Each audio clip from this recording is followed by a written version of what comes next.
চতুর্দিকে শুধু শকুনি ও পৃথিবীর কোলাহল, যেদিকে তাকাই সেদিকে শুধু শেয়াল ও কুকুরের কলরব। কি দুর্ভাগ্য, কি দুর্ভাগ্য!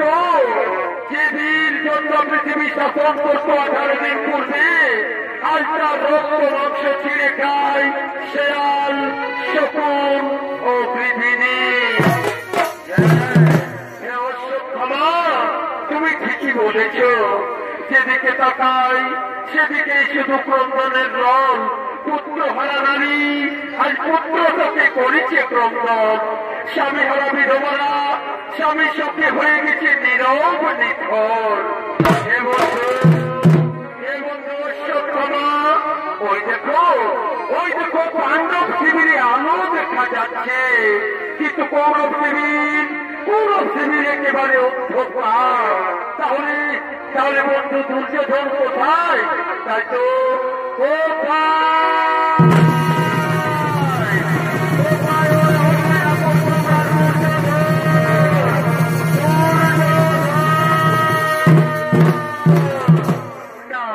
নেই, এই কুরুক্ষেত্র সমর্পণ করে দুর্যোধন আজ নেই।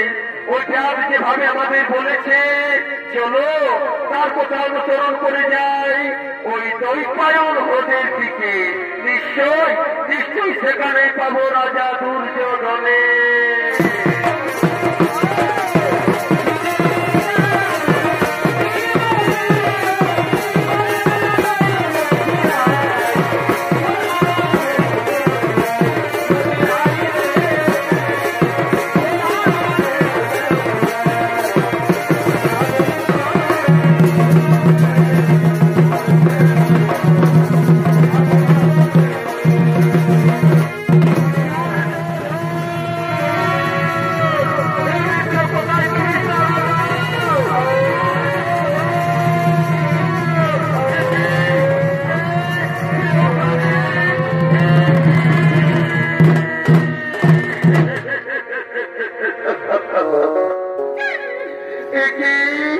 একই বন্ধু দুর্যোধন, একই অবস্থা হয়েছে তোমার।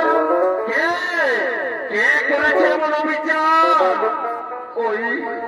ওই কুটিল কৃষ্ণের কোথায় বিকলর ভীম অন্যায় ভাবে গোদা যুদ্ধে কোমরের নিচে মেরে আমার দুই উরু ভঙ্গ করে দিয়েছে।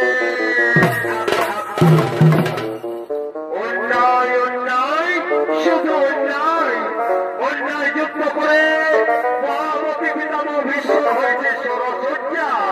অন্যায় যুদ্ধ করে আমার পিতা দ্রোণকে তারা করেছে হত্যা। অন্যায় যুদ্ধ করে আজ পঞ্চ পাণ্ডবে তোমার করেছে উরুভঙ্গ। চিন্তা নেই, চিন্তা নেই মিত্র।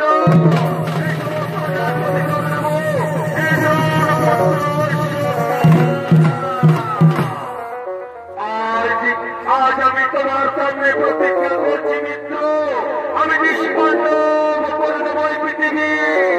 এক এক করে পঞ্চ পাণ্ডবের মাথা পেতে আমি তোমাকে দেবো উপহার। আর তা যদি না পারি আমি ঠিক আমার অন্তরে, ঠিক আমার মনরক্তে সর্বাধিক আমার বলিদান। আমি তোমাকে সেনাপতি করে আমি তোমাকে অনুমতি দিলাম, তুমি নিষ্পন্ন করে দাও এই পৃথিবী। আমি পাণ্ডবদের ছিন্নমুণ্ড দেখতে চাই মিত্র।